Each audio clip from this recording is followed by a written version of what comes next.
നമസ്കാരം. മലയാള സിനിമ അടക്കി ഭരിച്ചിരുന്ന സംവിധായകൻ രഞ്ജിത്ത് ഇപ്പോൾ കൊതുക് കടിയും കൊണ്ട് ജയിലിൽ തന്നെ കിടക്കുകയാണ്. ഒരൊറ്റ CPM നേതാക്കൾ പോലും തിരിഞ്ഞു നോക്കുന്നില്ല എന്നതാണ് മറ്റൊരു പ്രധാന കാര്യം. പാർട്ടി തന്നെ ഒറ്റിക്കൊടുത്തതാണോ എന്ന സംശയം നല്ലപോലെ രഞ്ജിത്തിന് ഉണ്ട് എന്നതാണ് വസ്തുത. തെരഞ്ഞെടുപ്പ് നടക്കുന്നത് കൊണ്ട് തന്നെ വലിയ രീതിയിൽ സർക്കാരിന്, അതായത് പിണറായി സർക്കാരിന് ഈ കേസിൽ ഇടപെടാൻ പറ്റില്ല.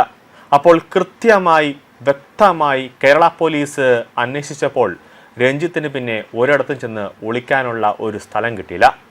എവിടെ ചെന്ന് ഒളിച്ചാലും കേരള പോലീസ് രഞ്ജിത്തിനെ തൂക്കുമെന്ന് അല്ലെങ്കിൽ പൊക്കുമെന്ന് ഇതോടുകൂടി മനസ്സിലായി.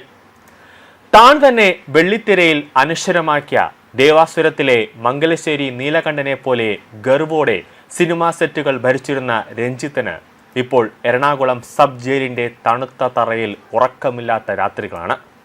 പണ്ട് സിനിമയിൽ നീലകണ്ഠൻ ചോദിച്ചതുപോലെ താൻ എന്താടോ നന്നാവാത്ത വാര്യരെ എന്ന ചോദ്യം സ്വന്തം മനസാക്ഷിക്ക് മുന്നിൽ ഒരു ചോദ്യചിഹ്നമായി അവശേഷിക്കുന്നുണ്ട്.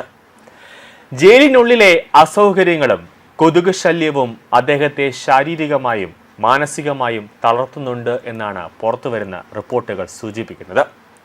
അറസ്റ്റിന് പിന്നാലെ തന്നെ CPM നേതാക്കൾ കൈവിട്ടോ എന്ന ശക്തമായ സംശയം രഞ്ജിത്ത് തന്റെ അടുത്ത വൃത്തങ്ങളോട് പങ്കുവച്ചതായാണ് ലഭിക്കുന്ന സൂചനകൾ. പാർട്ടിയുമായി അടുത്ത ബന്ധം പുലർത്തിയിരുന്ന തന്നെ ഇത്ര വേഗത്തിൽ പോലീസ് കുടുക്കിയത് രാഷ്ട്രീയമായ ഒറ്റിക്കൊടുക്കലാണോ എന്ന് അദ്ദേഹം സംശയിക്കുന്നുണ്ട്. അതീവ രഹസ്യമായി നീങ്ങിയ പോലീസ് നീക്കങ്ങൾ എങ്ങനെ വിജയിച്ചു എന്നതും തന്നെ സഹായിക്കാൻ ആരും മുന്നോട്ട് വരാത്തതും ഈ സംശയത്തിന് ബലം നൽകുന്നുണ്ട്. സർക്കാർ നിയമിച്ച ഹേമ കമ്മിറ്റി റിപ്പോർട്ടിന് പിന്നാലെ താൻ ബലിയേടായതാണോ എന്ന ആശങ്കയിലാണ് മോളിവുഡിലെ ഈ രാവണ പ്രഭു. യുവനടിക്കെതിരായ ലൈംഗിക അതിക്രമ കേസിൽ കുടുങ്ങിയ രഞ്ജിത്തിന്റെ അറസ്റ്റ് മലയാള സിനിമാ ലോകത്തെ അക്ഷരാർത്ഥത്തിൽ നടുക്കിയിരിക്കുകയാണ്.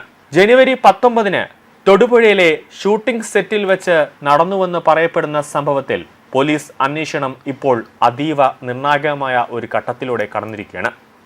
സംവിധായകൻ രഞ്ജിത്തിനെ അറസ്റ്റിൽ നിന്ന് രക്ഷപ്പെടുത്താൻ സഹായിച്ചുവെന്ന സംശയത്തിൽ നടൻ ബോബി കുര്യൻ, അസിസ്റ്റന്റ് ഡയറക്ടർ ശാലിനി എന്നിവരെ പ്രത്യേക അന്വേഷണ സംഘം ഉടൻ തന്നെ ചോദ്യം ചെയ്യും.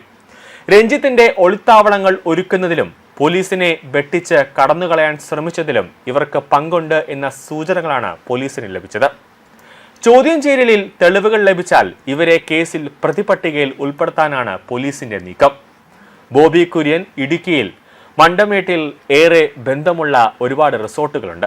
ഈ റിസോർട്ടിൽ അണ്ടർഗ്രൗണ്ട് റൂമുകൾ പോലും ഉണ്ട് എന്നാണ് സൂചനകൾ പുറത്തുവരുന്നത്. ഇവിടേക്കാണ് രഞ്ജിത്തിന് മാറ്റാൻ ശ്രമിച്ചതെന്നാണ് സൂചന. അതിക്രമം നടന്ന കാരവാൻ പോലീസ് കണ്ടെത്തിയിട്ടുണ്ട്. കാരവാന്റെ ഉള്ളിൽ CCTV ഇല്ല. കാരവാന്റെ പുറത്തുള്ള CCTV ക്യാമറയിലെ ദൃശ്യങ്ങൾ ശേഖരിക്കാൻ പോലീസ് ശ്രമം തുടങ്ങിയിട്ടുണ്ട്. ശനിയാഴ്ച രഞ്ജിത്തിന്റെ ജാമ്യാപേക്ഷ കോടതിക്ക് മുന്നിൽ വരുമ്പോൾ പരമാവധി തെളിവുകൾ ശേഖരിക്കാനാണ് അന്വേഷണ സംഘത്തിന്റെ നീക്കം.